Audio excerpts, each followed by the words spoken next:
Hello, trade community. We are back with another Simply Trade weekly news roundup.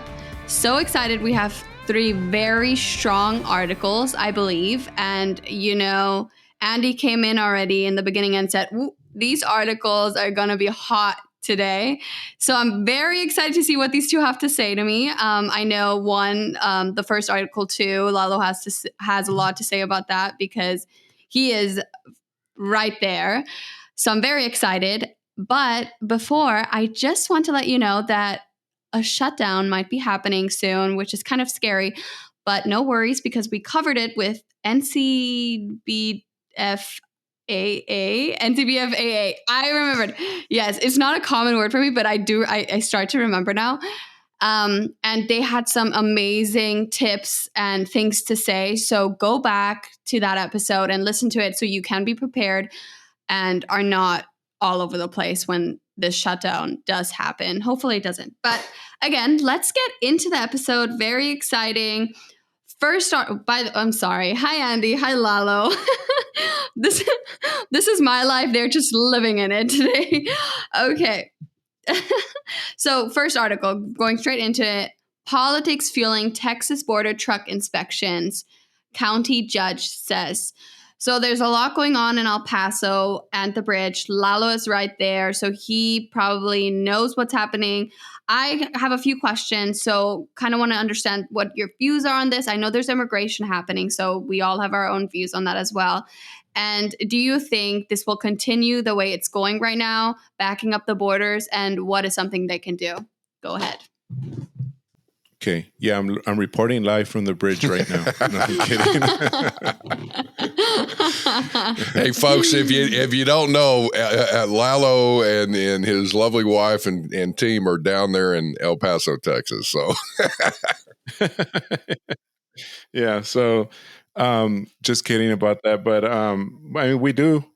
Depending on, and Annik, you lived here in El Paso, and you will be back to El Paso. But you lived here, and our city is mostly east and west. It's like wide. It's not long because of the border. Of course, you can't go further south and north. You can't really go too much north because of the military base. So we're mostly east and west. And to get to family or whoever, from your place to the other, you're going from one extreme to the other. And in my case, I go through, like, if I go see my mom, I'll go through 1, 2, 3, 4. I can go through 4 not go through them, but go by 4 border crossings, legal commercial border crossings. And right in my backyard, there's another one, which is in New Mexico, the Santa Teresa crossing. But anyway, this article is talking about more specifically about the Tornillo one. I never go that far east. That's like way far east El Paso.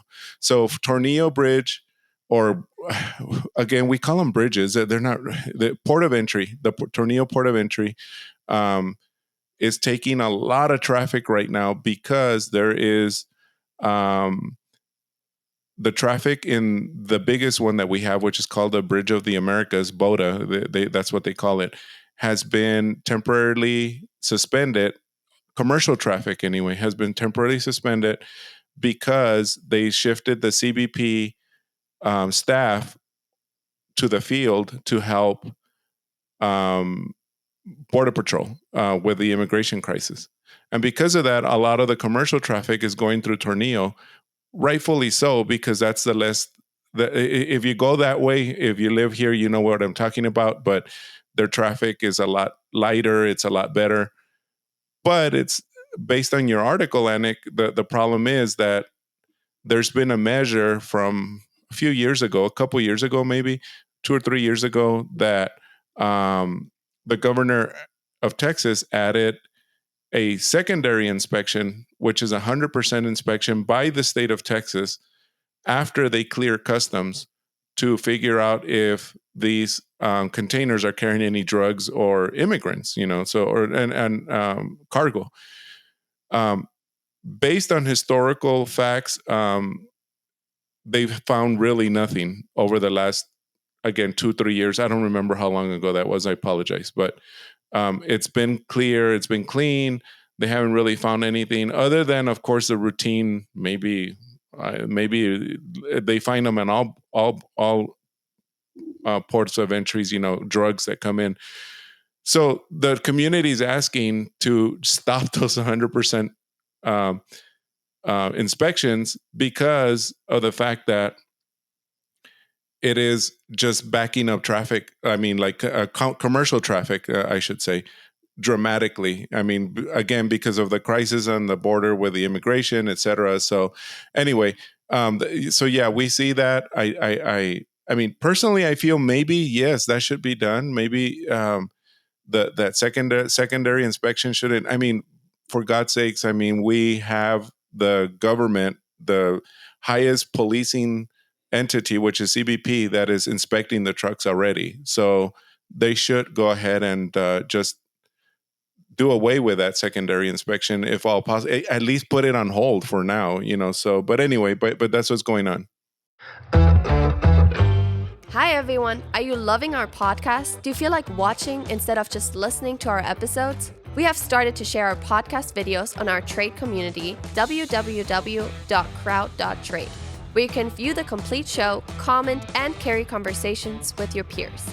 We have built a trade community around our training courses and different resources for you to collaborate and gain the knowledge you are looking for.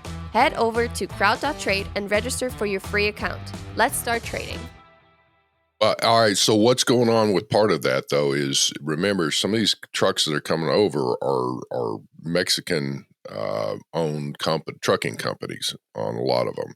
And then when they come across, they'll wind up switching and dropping off containers or their loads or whatever. But part of the scenario on the DOT inspection, so you have customs inspecting them. You have the Department of Transportation inspecting them, and then you have apparently DPS, Department of Public Safety from Texas, that is inspecting them. And out of all of that, part of the deal with the DOT is there is a very real problem where a lot of the trucks coming from Mexico have insufficient tread on their tires and brakes. Their brakes are not very good. And it literally was causing some major issues there. And that was part of way back actually under NAFTA. And then the USMCA, there was tightened up some more rules where Mexican trucking companies were wanting to have access to the U.S. market to be able to deliver things. But the problem is their trucks did not meet the standards, the safety standards.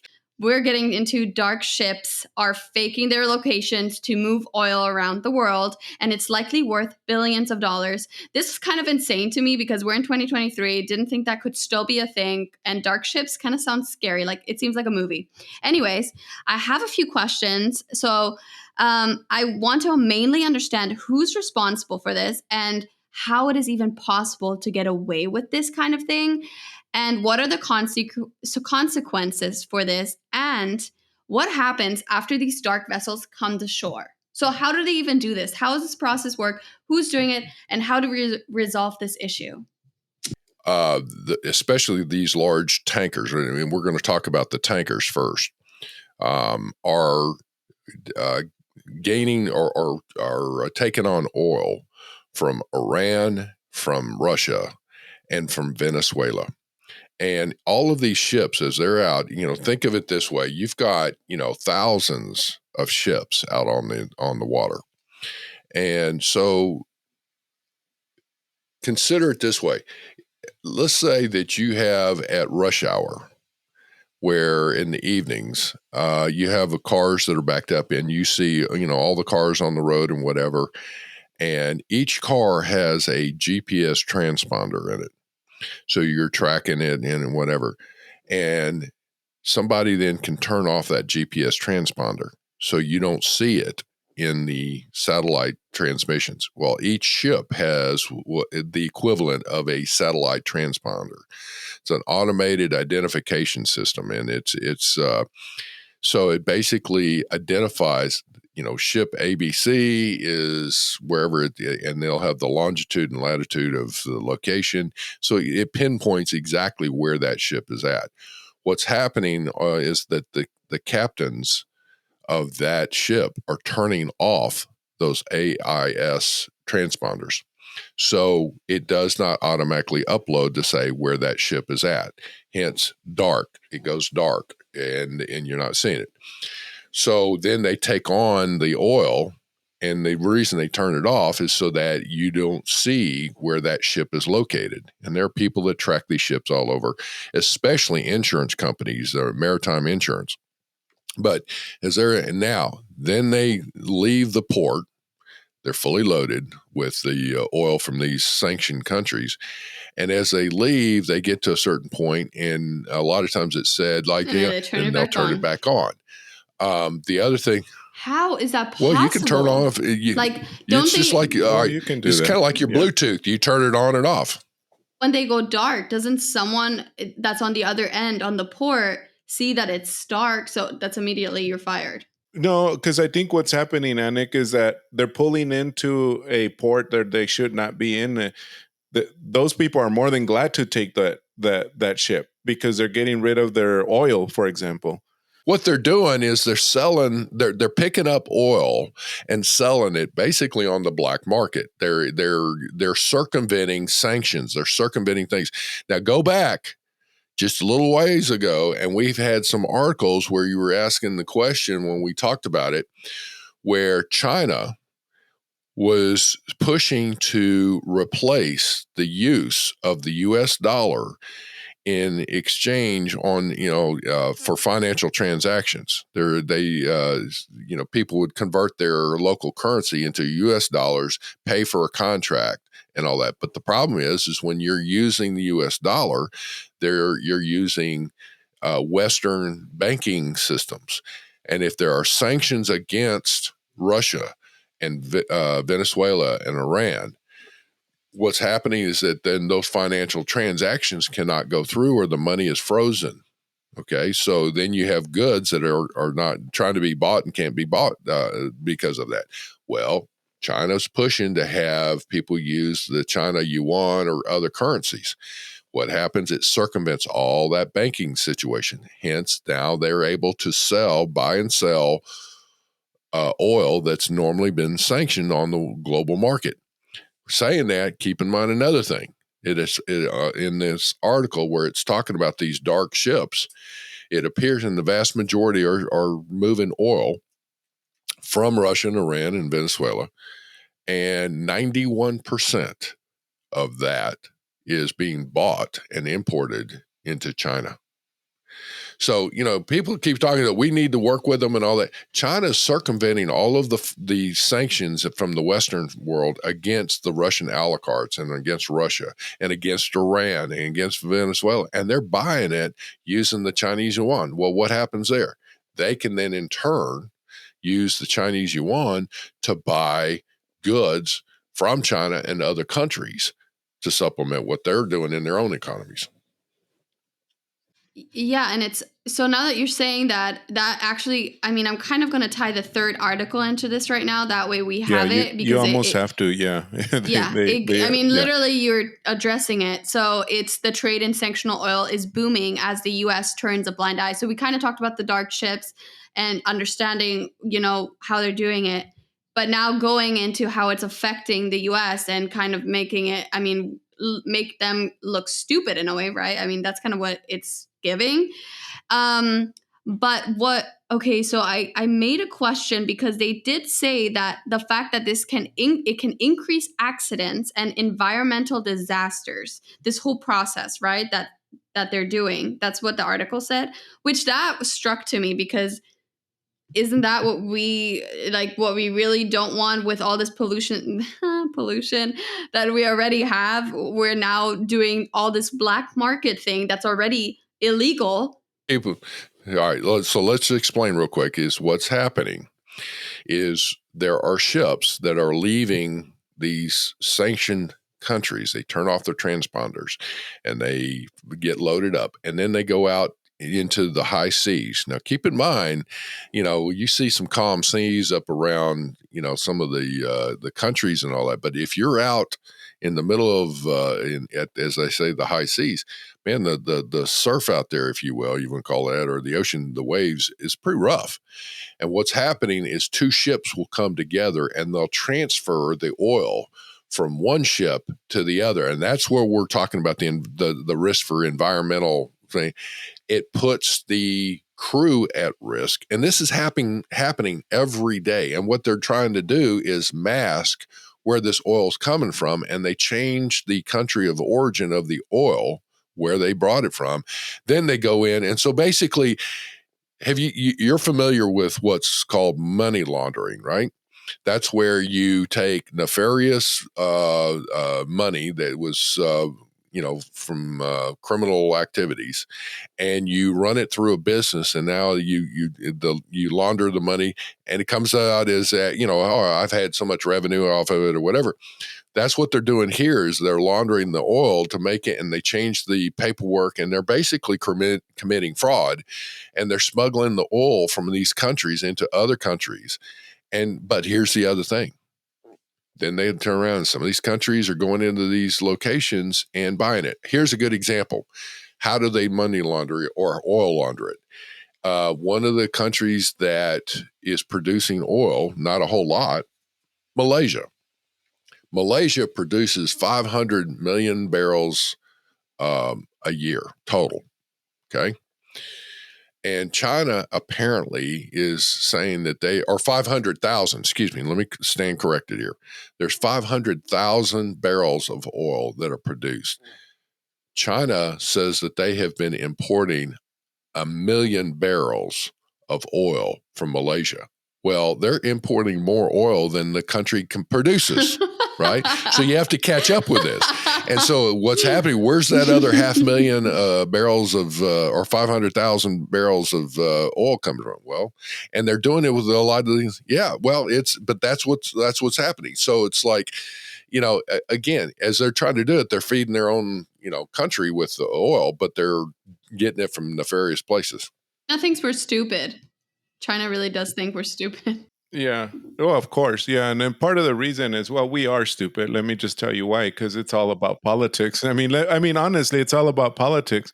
Let me tell you what would happen if this was not happening. And again, this is just me talking, but I mean, honestly, if this was not happening, then the cost of oil would go up. And of course, our gas prices would go up. And it's an election year next year.